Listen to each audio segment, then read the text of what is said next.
तुमको क्या चीज हमारी है, ऐसी करो तुमको क्या चीज हमारी है, ये दिल भी तुम्हारा है, ये जान भी तुम्हारी है, और ये दिल भी तुम्हारा है,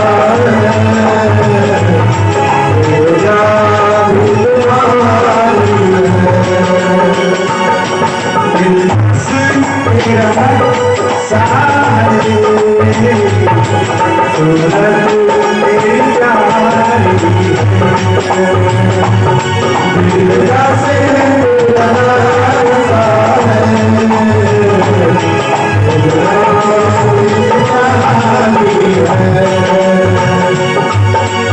शिव शरणम शिव शरणम शरणम शरणम शिव शरणम शिव शरणम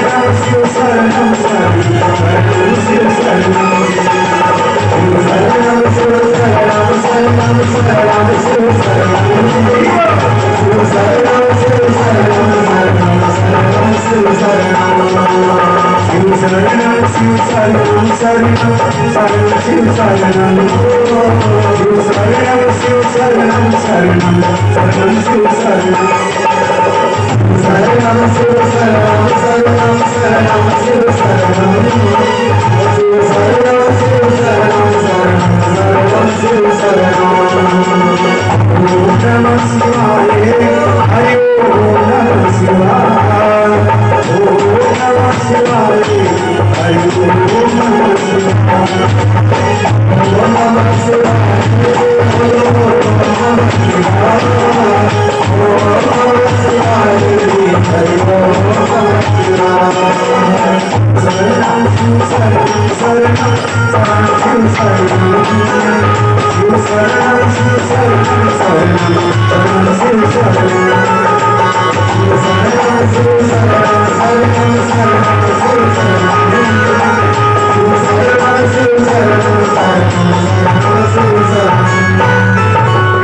शंकर भगवान की जय।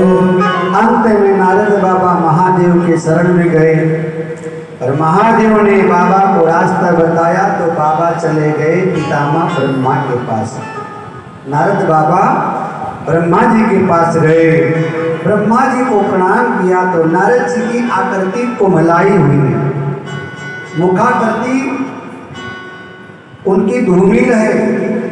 नारद जी महाराज के चेहरे को ब्रह्मा जी ने पढ़ा तो समझ गए, तो ब्रह्मा जी ने बुलाया, बिठाया बड़े प्यार से और बोले बेटा कोई बात नहीं, सुबह का भोला शाम को घर आ जाए तो उसको भोला नहीं कहे। आओ अब मैं तुम्हें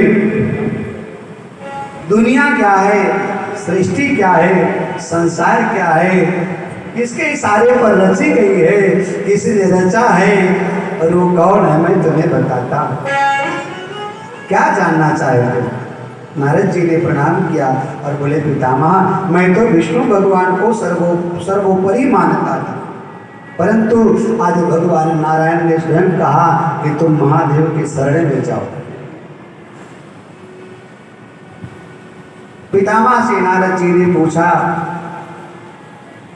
कि हे ब्रह्मांड बताइए भगवान महादेव इस सृष्टि की रचना किस प्रकार से करते हैं, फिर उसका पालन कैसे करते हैं, फिर उसका संहार कैसे करते हैं, सृष्टि की उत्पत्ति कैसे हुई और इसका अधिष्ठाता कौन है।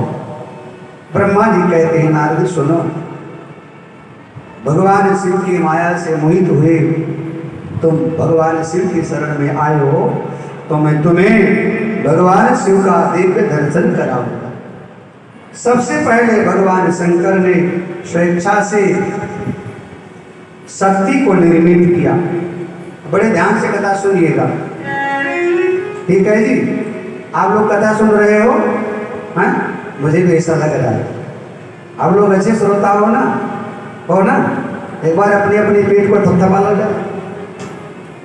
क्या बात है, बहुत बढ़िया, बड़े चतुर आप लोग, ताली बजाए, अच्छी बात है, बजा दो थोड़ा सा, बजा दो। चलिए एक बार भगवान शंकर के लिए बजा दीजिए, एक बार हमारे लिए बजा दीजिए, चलिए एक बार अपने अपने लिए बजा लीजिए, बजा लीजिए, बहुत बढ़िया। आप लोग बहुत अच्छे श्रोता हैं, तो श्रोता अच्छे होना ही चाहिए। और मैं आपको बताऊं, मैं आपको केवल कथा ही सुनाऊंगा, मैं कथा ही सुनाता हूँ, मैं अनर्गल बातें नहीं करूँगा, बिल्कुल नहीं करूँगा। मैं कहानी नहीं सुनाऊंगा, मैं आपको कथा सुनाऊंगा। मैं भजन भी गाऊंगा जिसमें सार होगा, जिसमें तत्व होगा। मैं वो भजन नहीं गाऊंगा जिसमें सार ना हो। इसलिए आप बड़े अच्छे श्रोता हैं, बड़े ध्यान से कथा सुनिए। तो भगवान शंकर ने स्वेच्छा से, अपनी इच्छा से, अपनी ही शक्ति से एक दिव्य, अद्भुत और अलौकिक शक्ति का निर्माण किया। उसके प्रारंभ में 8 भुजाएं थी, ठीक है जी। उस शक्ति के 8 भुजाएं थी और उनको अंबिका कहा गया। बोली जगदम्बा मैया की जय, अंबिका कहा गया। तो भगवान शंकर ने काशी नाम का एक नगर इस भक्ति लोक में अपने लिए रहने के लिए बसाया, और वो भी अपने त्रिशूल पर। सृष्टि में जल ही जल था, जल के सिवा कुछ था नहीं। तो ऐसी स्थिति में भगवान शंकर सृष्टि में अपने लिए त्रिशूल के ऊपर काशी का निर्माण किया, और काशी में आनंद नाम के वन में महादेव अंबिका के साथ निवास करने लगे। फिर भगवान शिव की इच्छा से विष्णु भगवान का प्रादुर्भाव हुआ। वो बड़े शांत थे, अद्भुत शांत थे। भगवान विष्णु में सतोगुण की प्रधानता थी। वो गंभीर वाणी के अथाह सागर थे, वो व्यापक थे, और व्यापक होने से उनका नाम पड़ा विष्णु। बोले विष्णु भगवान की जय हो। तो विष्णु भगवान का प्राकट्य हुआ। भगवान विष्णु ने 12 वर्ष तक तप किया, तो उनके अंगों से जल की धाराएं बह पड़ी। जब उनके अंगों से जल की धाराएं बह पड़ी, जल का एक नाम है नार, और तब भगवान विष्णु का नाम पड़ा नारायण।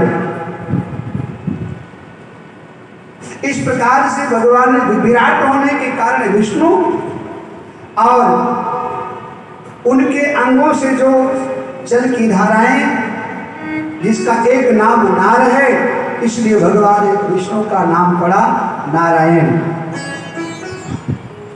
फिर उनके द्वारा 5 तत्वों का प्रादुर्भाव होता है: शब्द, स्पर्श, रूप, रस और गंध। इन 5 तत्वों का भगवान विष्णु के द्वारा प्रादुर्भाव हुआ। फिर उन्होंने पृथ्वी की रचना किया, पृथ्वी का निर्माण किया। फिर पृथ्वी के निर्माण के पश्चात भगवान विष्णु से ही सृष्टि में जितने तत्व हैं वो सब प्रकट हुए। सत्य, रज और तम 3 प्रकार के गुण हैं, वो भगवान विष्णु से प्रकट हुए। फिर भगवान विष्णु के नाभि से कमल, और कमल से ब्रह्मा। तो ब्रह्मा को मोह हुआ, जो आपने पहले कथा सुनी।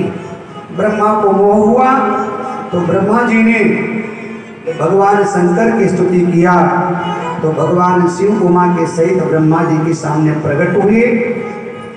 ओम शब्द सुनाई पड़ा ब्रह्मा जी को, जिसका ब्रह्मा जी ने चिंतन किया। उस समय भगवान शंकर जब ब्रह्मा जी के सामने प्रकट हुए, तो भगवान शंकर के 5 मुख थे, और प्रत्येक मुख में भगवान शंकर के 3 नेत्र थे। इस प्रकार भगवान शंकर के कुल मिलाकर के 15 नेत्र हुए। ललाट पर महादेव के चंद्रमा विराजमान थे, उनके जटाओं में गंगा जी विराजमान थी। ऐसे महादेव का ब्रह्मा जी ने दर्शन किया और स्तुति किया। फिर दोनों को भगवान शंकर ने जिम्मेदारी सौंपी। ब्रह्मा जी को सृष्टि की रचना का विधान बताया और विष्णु भगवान को सृष्टि के पालन की जिम्मेदारी दिया। फिर विष्णु भगवान को रहने के लिए महादेव ने वैकुंठ नाम के स्थान को उत्पन्न किया। भगवान विष्णु को वैकुंठाधिपति बना दिया। फिर लक्ष्मी जी के साथ में विष्णु भगवान का वर्ण होता है। ब्रह्मा जी को ब्रह्मलोक दिया भगवान शंकर ने। ब्रह्मा जी का महादेव ने सरस्वती के साथ विवाह संपन्न कराया। इस प्रकार भगवान महादेव ने ब्रह्मा और विष्णु दोनों को अलग अलग जिम्मेदारी सौंप करके और सृष्टि की रचना का उन्होंने उनको दायित्व दे दिया और पालन का। संहार की व्यवस्था महादेव ने अपने पास रख लिया। फिर चूंकि भगवान शंकर ने ब्रह्मा जी को सृष्टि की रचना का आदेश दिया था, इसलिए ब्रह्मा जी ने जल लेकर के जब ऊपर को उछाला तो उसमें अंडज प्रकट हुआ। अंडा का एक गोला प्रकट हुआ। ब्रह्मा जी सृष्टि की कल्पना को लेकर के, सृष्टि की रचना को लेकर के, तो वो जो अंडज प्रकट हुआ वो जड़वत था। तो जड़वत होने के कारण ब्रह्मा जी ने फिर तपस्या किया 12 वर्ष तक। तो सोने का वो अंडा था। उस सोने के अंडे में से विष्णु भगवान का प्रकट हुआ और विष्णु भगवान पुनः उस अंडज में प्रवेश कर जाते हैं तो भगवान विष्णु से 24 प्रकार के तत्वों का प्रादुर्भाव होता है। फिर ब्रह्मा जी सृष्टि की रचना करने लगे तो ब्रह्मा की सृष्टि में 3 प्रकार का गुण, सत्व और रज और तम। सत्वगुण सात्विक प्रवृत्ति के लोग, अच्छे लोग। रजोगुण राजसी प्रवृत्ति के लोग, ऐशो आराम करने वाले। तमोगुण उद्दंड लोग, पापी लोग, जिनका खान पान गलत, ऐसे लोग। 3 प्रकार की सृष्टि ब्रह्मा जी ने किया। फिर अस्थावर जंगम की रचना ब्रह्मा जी ने किया। लता वृक्ष, नदी नाले, सरोवर, पहाड़ पर्वत, झरना, नदी, तालाब, संसार में जो दिख रहा है इनकी रचना ब्रह्मा जी ने किया। फिर ब्रह्मा जी को लगा अभी कुछ और कमी है तो ब्रह्मा जी ने मानवीय सृष्टि की रचना प्रारंभ किया। तो इनकी मानवीय सृष्टि में सर्वप्रथम सनक, सनंदन, सनातन और सनत कुमार का प्रागट्य होता है। फिर ब्रह्मा के नेत्र से मरीचि, हृदय से भृगु। ये कथा सुनाते हुए नारद जी महाराज को ब्रह्मा जी कहते हैं, नारद सुनो, सिर से अंगिरा नाम के ऋषि का प्रागट्य हुआ। व्यान से पुलह, उदान से पुलस्त्य, समान से वशिष्ठ, अपान से क्रतु, कानों से अत्रि का प्रादुर्भाव हुआ, प्राणों से महाराज दक्ष का प्रादुर्भाव हुआ। और ब्रह्मा जी को शिव पुराण कथा सुनाते हुए, नारद जी को शिव पुराण कथा सुनाते हुए ब्रह्मा जी कहते हैं कि हे देवर्षि, मेरी गोदी से तुम्हारा प्रागट्य। अर्थात ब्रह्मा की गोदी से नारद जी महाराज का प्रागट्य होता है। फिर छाया से गर्दन नाम के ऋषि का प्रागट्य हुआ, संकल्प से धर्म का। और इस तरह से ब्रह्मा जी ने अब तक जिन जिन लोगों को उत्पन्न किया वो सब कोई बाबा बन गए, कोई बैरागी बन गए, कोई सन्यासी बन गए, कोई साधु बन गए, कोई महात्मा बन गए। ब्रह्मा जी की सृष्टि की रचना में किसी ने हाथ नहीं बटवाया। सृष्टि खाली की खाली लग रही थी तो भगवान ब्रह्मा जी शंकर भगवान के शरण में गए, महादेव के शरण में गए। सृष्टि की रचना हो तो कैसे हो, क्योंकि सृष्टि अभी तक खाली खाली लग रही है। तो भगवान शंकर के शरण में ब्रह्मा जी गए, प्रार्थना किया। ब्रह्मा जी के अंतःकरण के भावना को महादेव समझ गए, इनके आने का कारण है। तो भगवान शंकर कुछ बोले तो नहीं, लेकिन महादेव ने ब्रह्मा जी को अपना जो स्वरूप दिखाया वो दुनिया में सबसे अलग था। आज तक स्वरूप वैसे किसी ने बनाया नहीं, ना कोई बन पाया। भगवान शिव का यहाँ ब्रह्मा जी के सामने जो प्रकट हुआ वो अर्धनारीश्वर का रूप था, जिसमें आधा स्त्री और आधा पुरुष, दाहिने अंग पे पुरुष बाएं अंग पे स्त्री। और भगवान शंकर ने कह दिया कि हे पितामह, तुम विष्णु भगवान के शरण में चले जाओ, उनके आज्ञा का पालन करो और जैसे जैसे वो कहें उन्हीं के अधीन होकर के, क्योंकि शंकर भगवान ने कहा हमारे उनमें कोई भेद नहीं, भेद मत समझना, नारायण के शरण में जाओ और जैसे जैसे वो कहेंगे वैसे वैसे तुम सृष्टि की रचना करो। तो भगवान शिव का आदेश मान करके ब्रह्मा जी विष्णु भगवान के शरण में गए, प्रार्थना किया तो भगवान विष्णु ने दर्शन दिया। और इस बार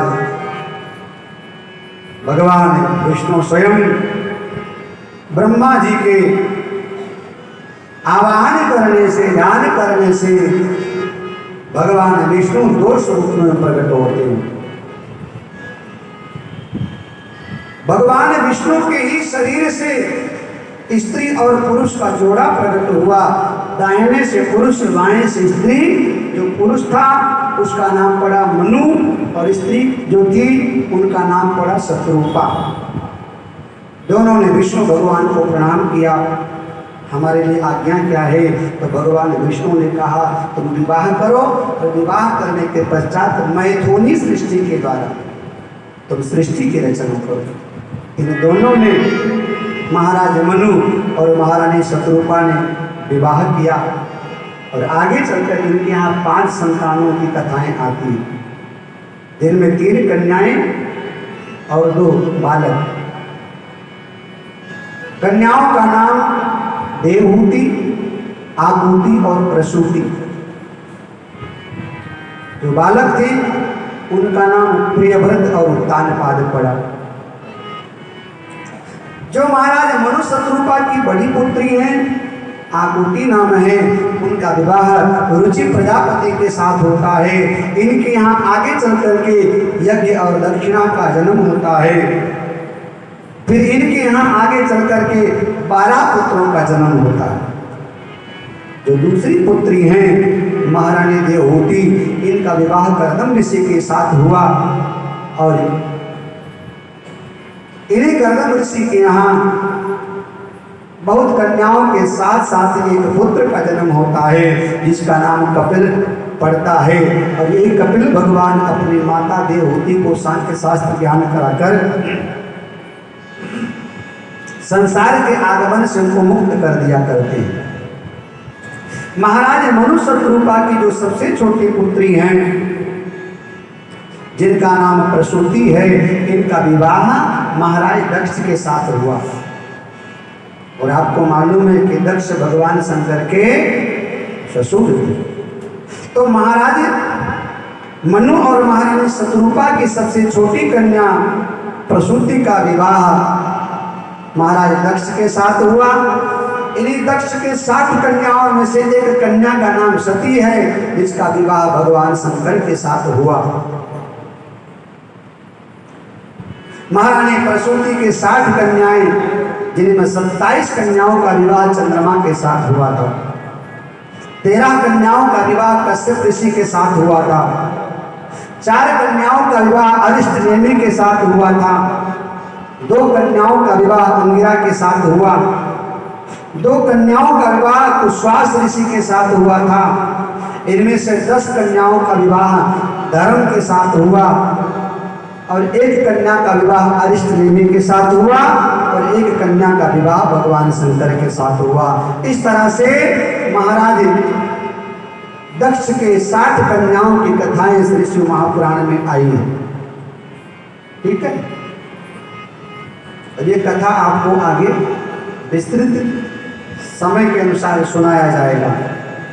मैं आपको बताऊं कि शिव पुराण कथा आध्यात्मिक कथा है।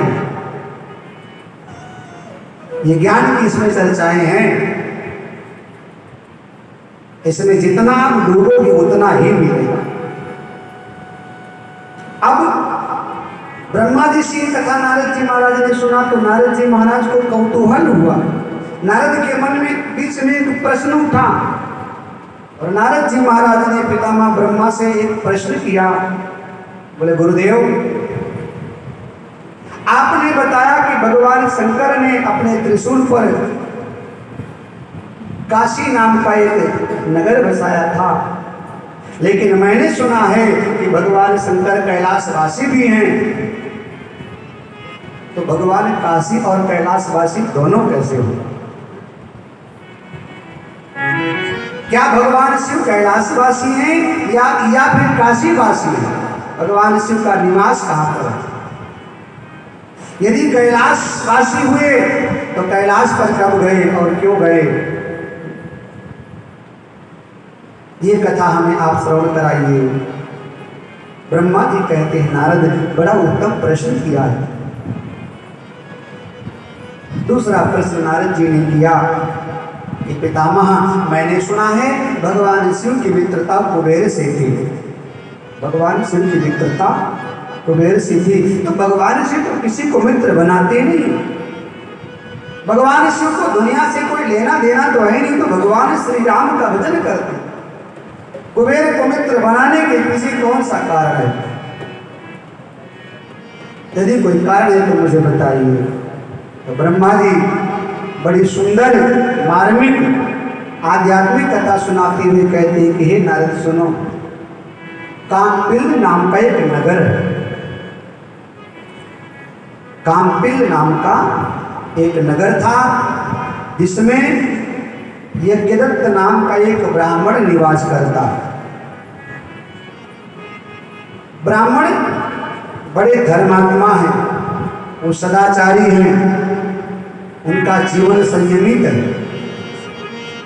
भगवान के उपासक हैं, त्रिकाल संध्या किया करते हैं।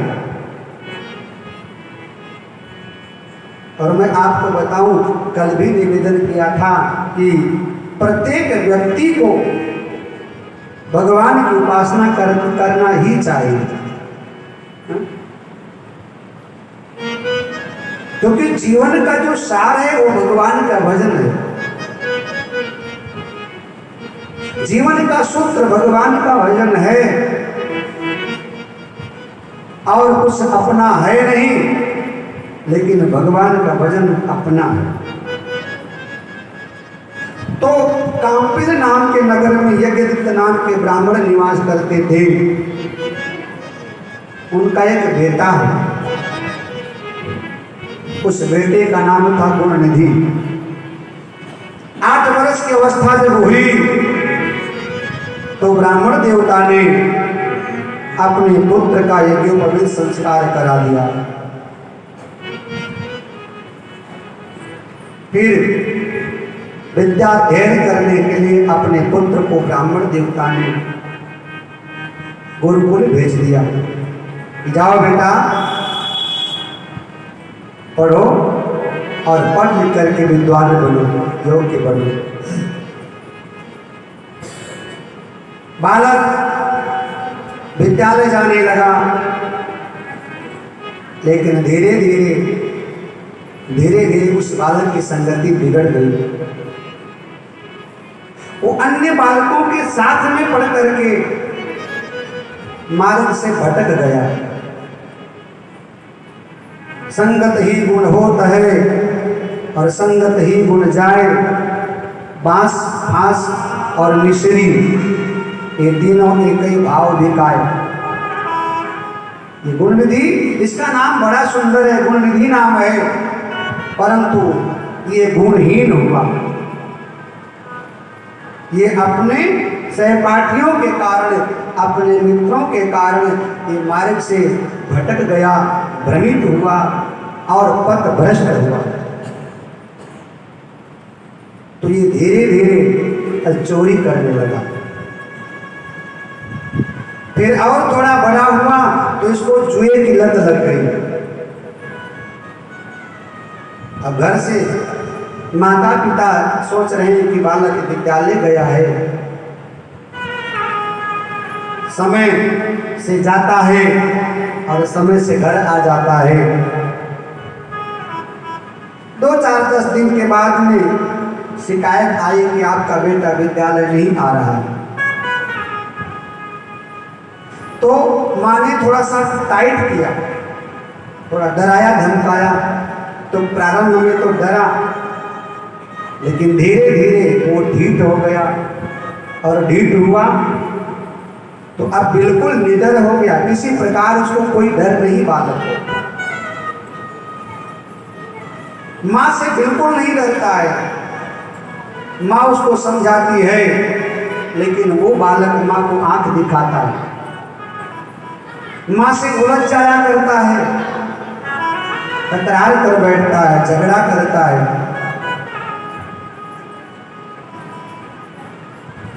बाप को कुछ नहीं मालूम, क्योंकि पिता प्रातः काल स्नान ध्यान पूजा पाठ से निवृत्त होकर के पुरोहिताई का कर्म था, चले गए, शाम को लौट करके आए, हारे थके सो गए। पत्नी से पूछते थे, बालक ठीक है तो ठीक है, पढ़ रहा है तो पढ़ रहा है। डर के मारे अपने बच्चे की कमी उसने अपने पति को कभी बताया नहीं कि खामखा में बताऊंगा तो डांटेंगे, झगड़ा होगा, और कहीं बाप से भी आंखें दिखाने लग जाए तो बात बिगड़ सकती है। तो इसलिए डर के मारे पत्नी ने अपने बेटे की हरकतों को अपने पति से नहीं कहा। और एक बात ध्यान रखना कि बालक माँ से नहीं डरते, लेकिन बाप से डरते हैं। यदि ऐसा कोई घर में माहौल बने तो पत्नी का फर्ज है कि अपने पति से बताए, समय पर अपने बच्चों की हरकतों को नजर में रखते हुए उनको नजरअंदाज मत कीजिए। चाहे बेटा हो चाहे बेटी हो, उनके ऊपर नजर रखिए, नजर उनके ऊपर रखिए, और समय पर सावधान हो जाइए। चाहे बेटा हो चाहे बेटी हो, ध्यान रखिए वो घर से जाते कितने बजे, जाने का समय क्या उचित है, फिर वो लौट करके आते कितने बजे हैं, क्या उनके आने का समय उचित है।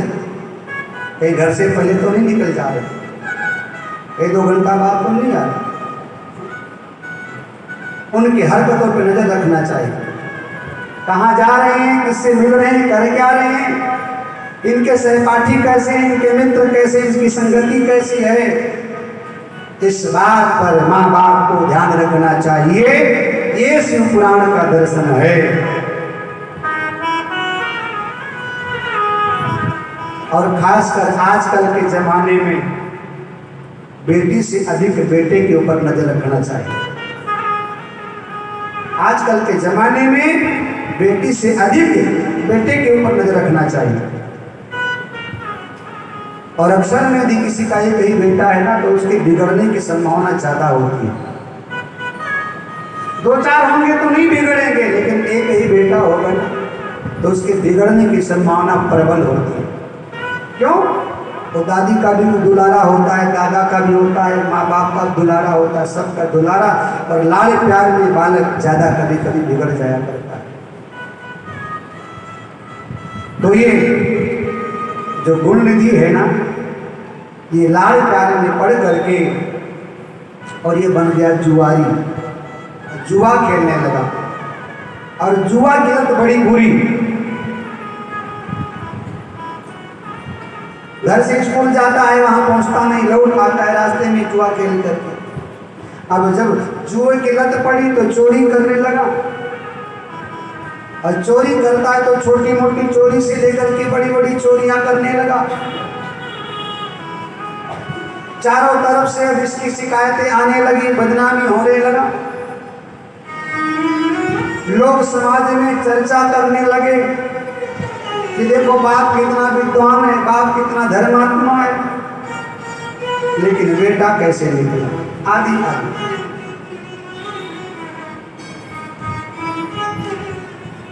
थोड़ा और बड़ा हुआ तो पिता ने इसका विवाह भी कर दिया, लेकिन इसकी आदत में कोई सुधार नहीं आया। जिस मार्ग पर चल रहा था उसी मार्ग पर चलता गया। एक समय एक घटना घट गई। ब्राह्मण देवता किसी अपने यजमान के यहाँ कर्म कांड कराने गए थे। यजमान का जो बालक था उसने सोने की मुद्रिका धारण कर रखी थी, अंगूठी पहन रखा था। तो पूजा के समय में एक नियम है कि हाथ में या तो कुशा धारण किया जाए और कुशा का अभाव हो तो सोने की अंगूठी धारण किया जाए। तो ब्राह्मण देवता ने जब उसको कहा बेटा कुछ अंगूठी इत्यादि पहन लो, तो उसने अंगूठी जब पहना तो ब्राह्मण ने कहा कि भैया ये तो हमारी अंगूठी, ये तुम्हें कहाँ से मिल गई, क्या तुमने चुराया है क्या? तो उस व्यक्ति ने कहा कि महाराज सुनो, जो बांटता फिरता है दुनिया को उजाले, उस शख्स के दामन में अंधेरा भी बहुत है। चुराने की बात महाराज आपने कह तो सुनो, मैंने नहीं चुराया। फिर तुम्हें कहाँ से मिली? तो बोले कि तुम्हारा बेटा जो है ना वो जुआ खेलता है, आपको मालूम नहीं है? वो जुआ खेलता है महाराज, आपके कानों तक अभी तक खबर लगता है पहुंची नहीं। जुए में उसने इस अंगूठी को वो हार गया है, मुझे मिली। और महाराज इतना ही नहीं, उसने बहुत कुछ जुए में गंवा दिया, तुम्हारे पास कुछ बचा नहीं। ब्राह्मण देवता घर आए, पत्नी से जाकर के पूछ लिया, मन तो खिन्न था ही, पत्नी से पूछा वो जो मैंने आपको अंगूठी दिया था उसको जरा दीजिए। तो पत्नी समझ गई कुछ दाल में काला है लगता है। घर में गई, ढूंढने का बहाना किया, कुछ देर तक ढूंढी, फिर लौट आई, बोली हाथ पांव धो, भोजन करो, कहीं रख दिया मिल नहीं रहा है, फिर कभी ढूंढ देंगे। ब्राह्मण देवता नेत्र में जल भर आया, उन्होंने कहा कि देवी कब तक छुपाओ, कितना छुपाओ? इतना बड़ा, इतनी बड़ी घटना घट गई और तुमने आज तक मुझसे बताया नहीं। तुम्हारा बेटा इतना बिगड़ गया, समाज में चारों तरफ हमारी इतनी बदनामी हो रही है, तुमने मुझे बताया तक नहीं।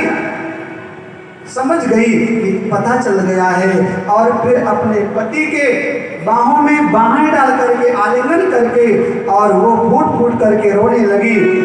बहुत रोई, बहुत रोई। ब्राह्मण देवता ने आश्वासन दिया, समझाया, धैर्य धारण कराया। ब्राह्मण ने कहा महाराज बस भय के मारे आपसे कुछ बता नहीं पाती थी, वास्तव में ये मेरा बेटा नहीं है, ये तो किसी जन्म का दुश्मन पैदा हुआ। महाराज इसने आपकी ख्याति, आपकी कमाई और जो भी कुछ था सब इसने नष्ट कर दिया। धन गया सो गया, धर्म भी गया, यश भी गई, प्रतिष्ठा भी गया, कुछ बचा नहीं। महाराज हम कंगाल हो गए, हमारे पास कुछ नहीं। घर में लोटा थाली तक इसने बेच दिया है, कुछ बचा नहीं। ब्राह्मण देवता चूंकि ब्राह्मण थे, त्रिकाल संध्या किया करते थे, बड़े ज्ञानी थे, विद्वान थे, खुद को संभाला। शिकायत की जो दिलवर से तो दिल कहने लगा चुप रहे, मुकद्दर अपने किस्मत का बनाकर खुद बिगाड़ा है। खुद को संभाला और विचार करने लगे किसको दोष दूं? बेटे को दोष दूंगा तो भी उचित नहीं है, पत्नी को दोष दूंगा तो भी उचित नहीं है, किसको दोष दूं? गलती किसकी है? अंत में उन्होंने निर्णय लिया, न बेटे का दोष है न पत्नी का दोष है, दोष कहीं अपने कर्मों में है, खोटापन अपने कर्मों में। काहू न को सुख दुख कर दाता, निज कृत कर्म भोग से भ्राता। किसी जन्म का अपराध होगा कि आज इस रूप में सामने आ रहा है। और ब्राह्मण देवता ने न पत्नी को त्यागा, न पुत्र को त्यागा, बल्कि परिवार को त्याग कर और स्वयं जंगल में जाकर के भगवान का भजन करने लगे। किसी के ऊपर उंगली नहीं उठाई, किसी को दोष नहीं दिया, खुद चले गए भगवान का भजन करने के मंदिर में।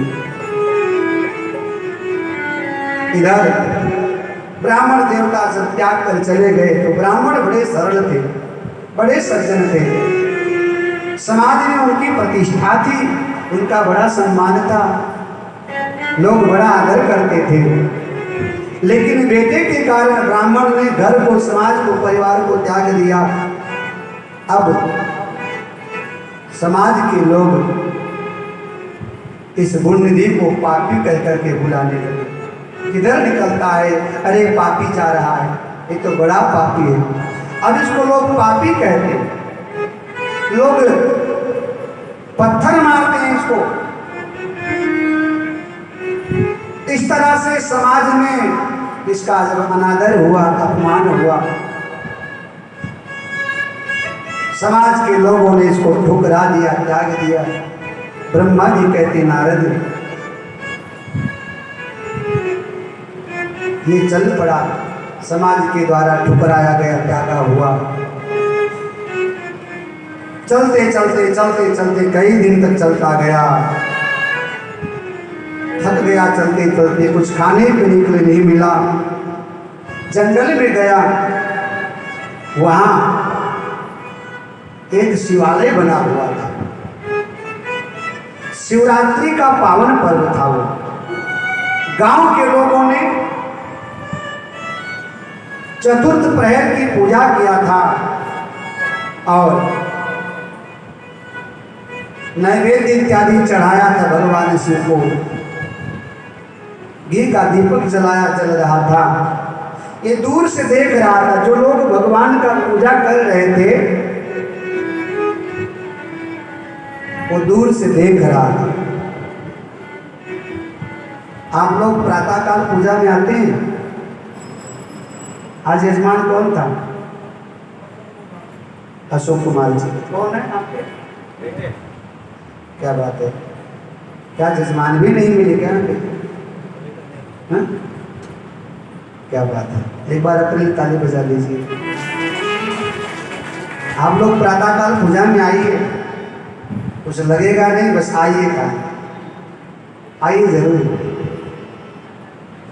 आप पूजा में बैठिए, ना बैठे तो देखिए, कम से कम हाजिरी लगाइए।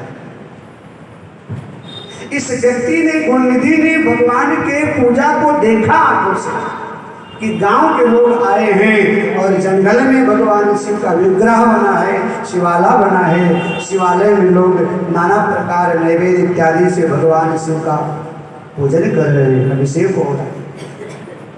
गांव के लोग पूजा करके चले गए। भूख इसको लगी थी जबरदस्त, देखा नैवेद्य चढ़ा था तो कुछ खाने के लिए भगवान शिव के मंदिर में गया। तो वहां जाकर जब देखा तो जो दीपक जल रहा था ना, उसकी बाती कमजोर पड़ गई थी और वो बुझने वाली थी। इसने धीरे से बाती को थोड़ा सा ऊपर सरकाया। भाई भाई अनख आलसहूं, नाम जपत मंगल दिशि दसहूं। धीरे से बाती को इसने सरकाया और भगवान शिव के ऊपर जो फल चढ़ा था उसको खाने के लिए हाथ जैसे लगाया तो स्पर्श हुआ। दीपक बुझने वाला था, अचानक जला तो गांव के लोगों ने देखा दीपक तो बुझने वाला था, लगता है कोई चोर आ गया, लगता है कोई चोर आ गया। तो गांव के लोग दौड़े लाठी ले लेकर, चोर चोर चोर। तो ये तो ज्वर से पीड़ित था, पहले इसको बुखार लगा था। एक तो अपमानित होकर के आधा मर गया था, एक तो अपमानित होकर आधा मर गया, बचा कुचा था थक करके आधा मर गया था, और जो शेष बचा था बुखार पीड़ित होकर के मर गया था, और जो शेष थोड़ा बहुत प्राण बचा था ना, गांव के लोगों ने जो भूमकार भरा, पकड़ो पकड़ो, मारो मारो, दौड़ो दौड़ो, चोर चोर चोर। डर के मारे साहब भगवान शिव का स्पर्श किया था, दीपक थोड़ा सा उकसाया था, जोर जोर से जलने लगा था। दर्शन हुआ, स्पर्श हुआ, गलती से अनजाने में इससे पूजा हो गई।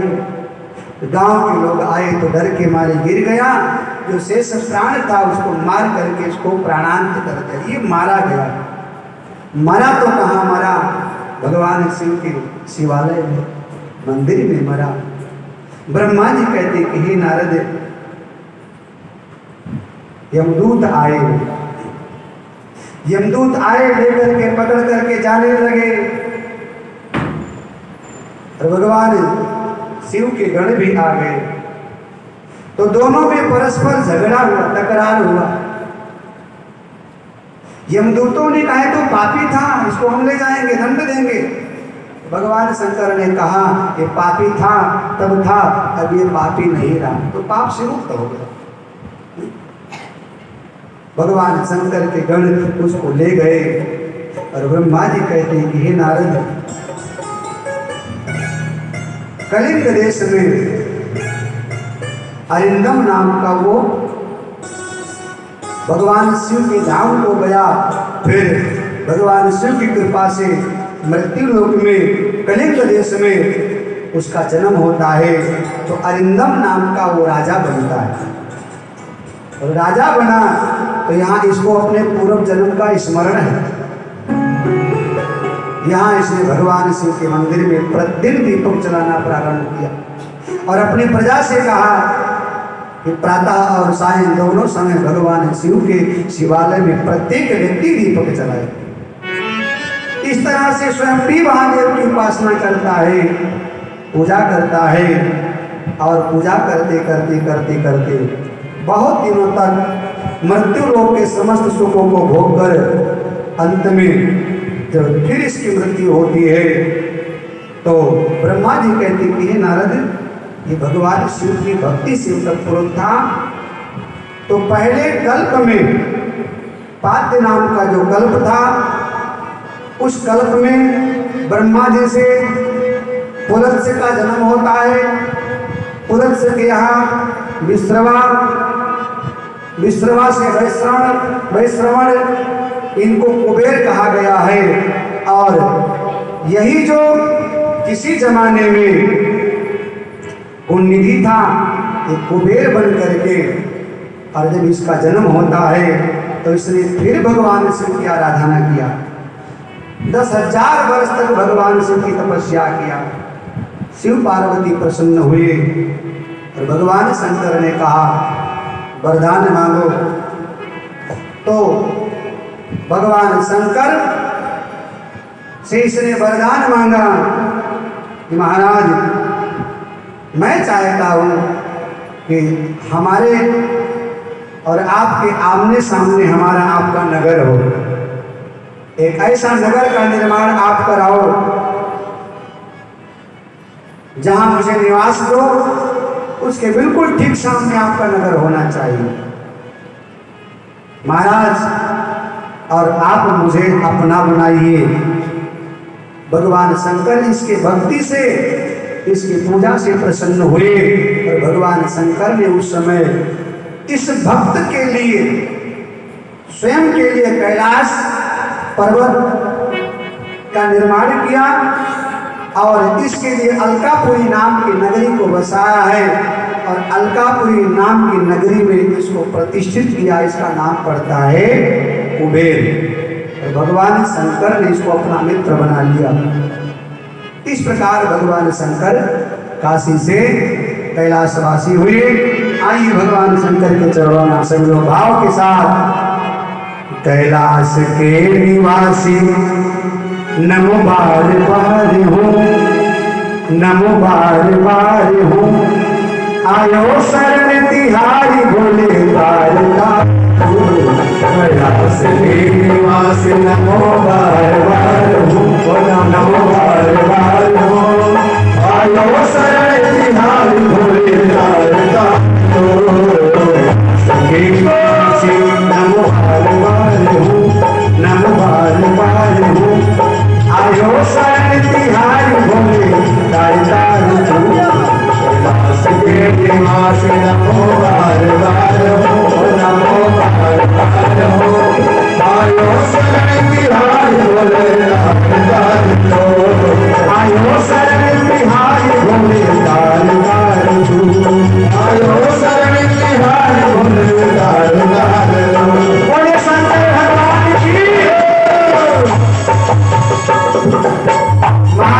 शरण में जाना है क्या? बैठे बैठे नहीं, आयो शरण बिहार बोले, आयो शरण बिहार बोले,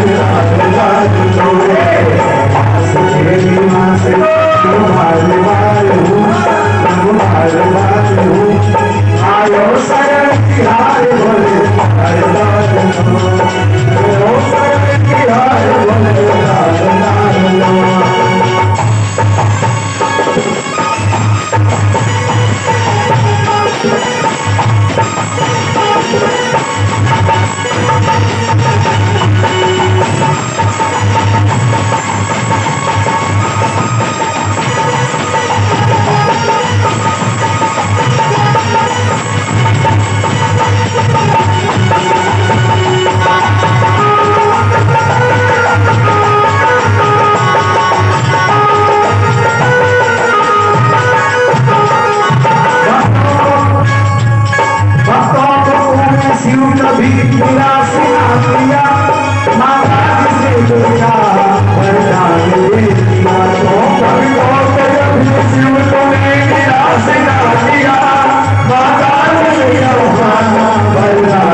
Thank you.